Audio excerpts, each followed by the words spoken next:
blanc.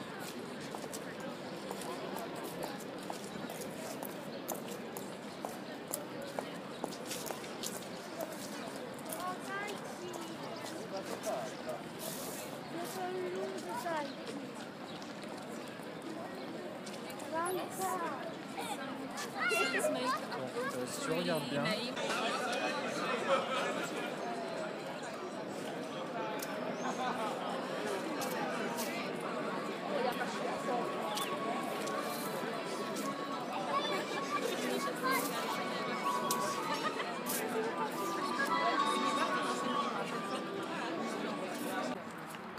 Dzień dobry, this is Piero Giorgio, author of Survive the Economic Collapse. Today, from Warsaw in Poland, a beautiful city, and I'm going to talk to you a little bit about Poland and the economic collapse.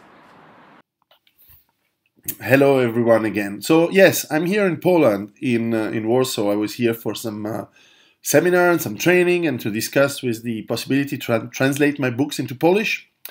And as you see, I still wear the jackets from actually some shooting training that we did with some Polish officers here in near Warsaw. Anyway, let's talk about Poland and the economic collapse.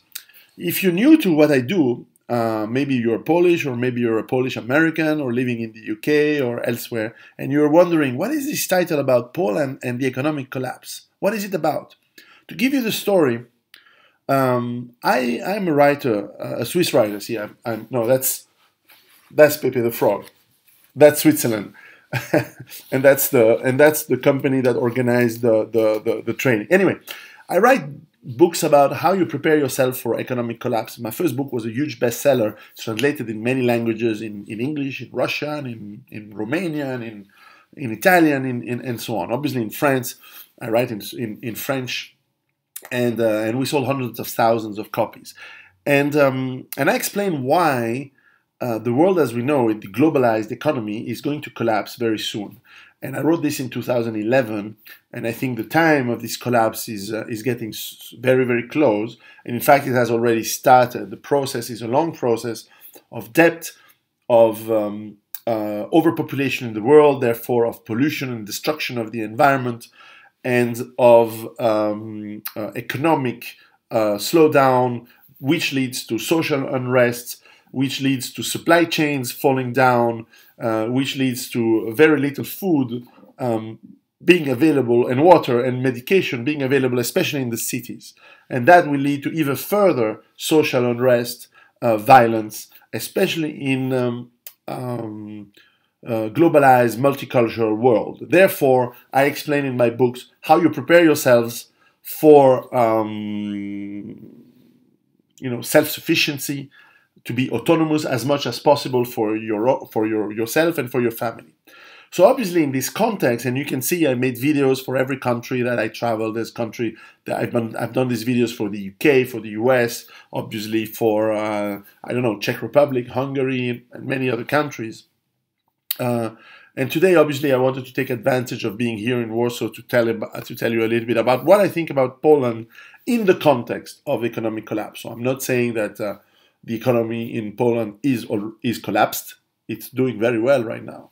But basically what's happening is that if the world goes bad, and I think it will, and I think the process has already started, obviously it will not start in Poland. It will be probably in the United States. It will probably be with the financial collapse of a major country that cannot pay its debts. It could be the financial crash. It can be the scarcity of raw materials and energy resources that will lead to an economic falling down, being smashed, and therefore globalization stopping, and therefore mass unemployment, and once again unrest and so on, that will spread over time, very quickly, over a few weeks, over a few months, into a global economic crisis that will touch Poland.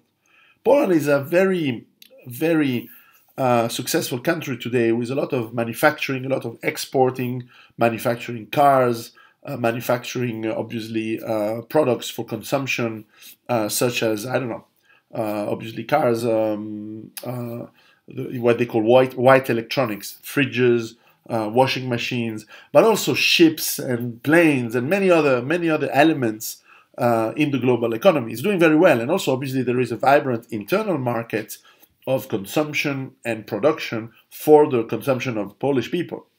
In fact, the life here has been improving very much over the last 20, 30 years.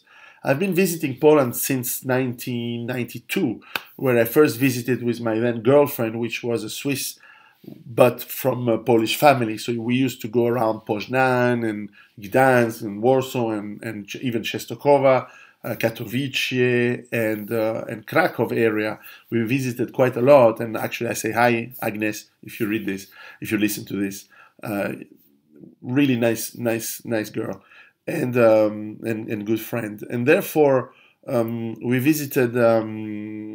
We've seen the difference from 1992. And when I was coming here, when I was working at Oracle, we did some visits with the local Oracle office, and of course to now. So over the last 30 years, 25 years, obviously the country has done leaps forward. Polish people are very nice, are very smart. I find them very hospitable, very nice people, and they have advantages. The advantage is that first of all there are factories. There is also a lot of agriculture. The cities are not so big, and when they are big, they are pretty spread out. So we don't have big high rises as much as other Western European countries. So you have a lot of houses, which means a lot of gardens. There is obviously a lot of water in Poland, maybe too much water if you live here in terms of rain, but also in terms of rivers, and obviously the rivers flow from the south to the north into the Baltic. So you have obviously some fishing in the Baltic, and you have possibilities of trade through the rivers, but also through the ocean, on the sea and beyond. So there is a potential for continuation of economies because you have the manufacturing base, you have the agricultural base, and you have the trade base in a country that has food and water. Will it have enough other things to continue? Well, obviously, when the shock of the economic collapse will touch Poland, obviously these economies will have to suffer. They will suffer, and they will have to reformat themselves and readapt themselves to local economy instead of globalized economy. So this is a good thing for Poland because you have economies that can adapt. France, UK don't manufacture anything anymore. They cannot adapt. They will die. So big advantages in Poland. Another advantage is obviously that Polish people are Polish people and they speak Polish. They have one language. They have one culture. Most of them have one religion.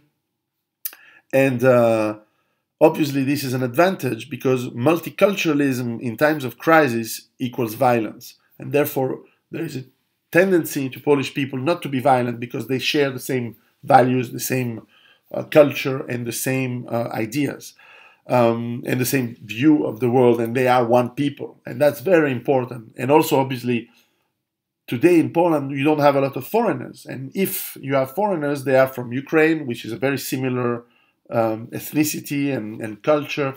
You have a little bit of Lithuanians, you have some Germans, but you don't have massive amount of people from far countries and different cultures. So this is a big advantage. Also, probably you will get, in times of crisis, some of the people who are Polish people who live in other countries today will come back. And they will come back with their skills, doctors, nurses, and engineers, workers, qualified workers. So you will have enough knowledge and skills to rebuild a powerful country and a powerful nation. Obviously, that doesn't mean that it will be easy. There will be a lot of challenges. And of course, this is why I think if you read my book, and hopefully it will come out in Polish soon, you will see the subtleties and what you need to prepare for yourself because, knowing that your country is better suited than others still doesn't feed you. And still, if you live in Warsaw, in Gdansk, in the big cities, in wards, or how do you feed yourself, especially if you're a worker in offices or in the city?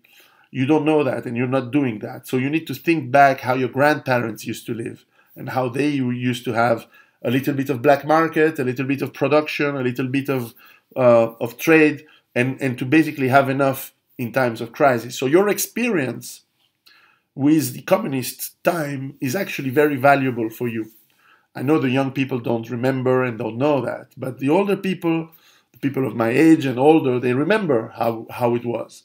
And of course, the even older people have the horrible experience of the Nazi war and occupation, which was terrible in Poland, and also the early occupation of the Soviets in the late 40s and early 50s. That was also quite brutal. So obviously, you have still those experiences in your family, and you have a very close bonds within your families in Poland, and some of your families still live in the countryside. So you have a very strong sense of community that is going to be very important in the future. I actually think Poland is going to do very well compared to countries which are going to be disasters or are going to be explosive and die and have massive civil war and ethnic cleansing, such as France, Belgium, UK, and parts of Germany, for example. Or even the United States, that is going to have a disastrous economic meltdown.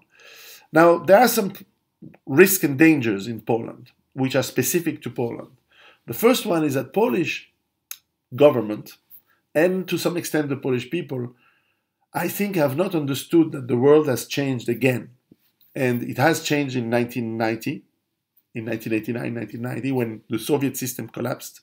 But now it has changed again. The American system is going to collapse. And there is still in the mentality of many Polish the hatred and fear of Russia. It's understandable. For many centuries, Russia and Germany have been your enemies. But I think it's time, and therefore you look at America, United States, as the savior, as the country that will provide you protection, and that is why you have joined NATO. And I think it's a big mistake. Just as it was a mistake to be allied with England and France in 1939, because it forced you into war. It pushed you into war. And today you are pushed into the war that maybe the United States wants to do on Russia. I hope it doesn't happen. But if it does happen, you are the first target. And accepting American bases, American troops, American missiles on your territory makes you a target for Russian counterattack. And in a nuclear war, a counterattack means the destruction of Poland and the destruction of many other countries. But this is not necessary. You don't need that. So I think you made a very strong political and military mistake. It's not the first one in your history. So, of course, you cannot change that. I cannot change that. But just be careful about potential nuclear war and war with Russia.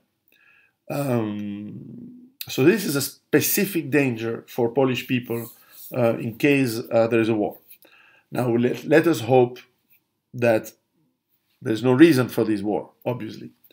But clearly, you need to prepare for that. So I can talk to you hours and hours, and my Polish friends know me that I love Polish history, and I like to learn and talk about it.